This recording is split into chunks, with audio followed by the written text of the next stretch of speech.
কবিতাৰ শিৰোনাম প্ৰাৰ্থনা। কবি নবকান্ত বড়ুয়া।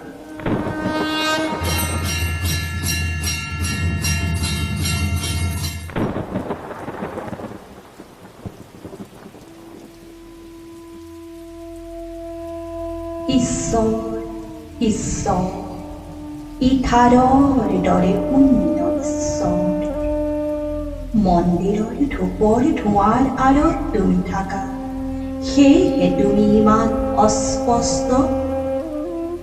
ভয়ৰ নামত বাৰীত তুমি আহিলা মানুহৰ বিশ্বাসৰ ঘাটলৈ, মানুহে সাজি দিলে তোমাৰ বাবে গীৰ্জা, মন্দিৰ, মছজিদ, নিজে সিহঁত জুপুৰি ঘৰত থাকিব।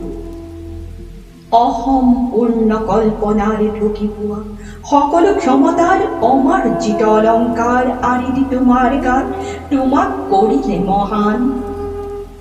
এয়ে তাৰ প্ৰতিদান। তোমাক ডাঙৰ কৰোঁতে কৰোঁতে নিজকে কৰিলে সৰু, বিচাৰত তুমি পোহাৰি তোলাচনী। তোমাৰ নিজৰ সৃষ্টিকৰ্তাৰ বিচাৰ তুমি কৰা।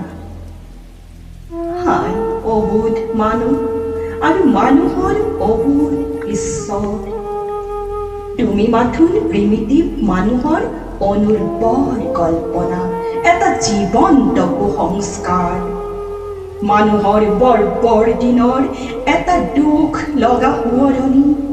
অথচ তুমি নাই বুলিবৰো সাহস আমাৰ নহয়। ঈশ্বৰ, তুমি কি মাথোন এটা বীজগণিতৰ এক্স?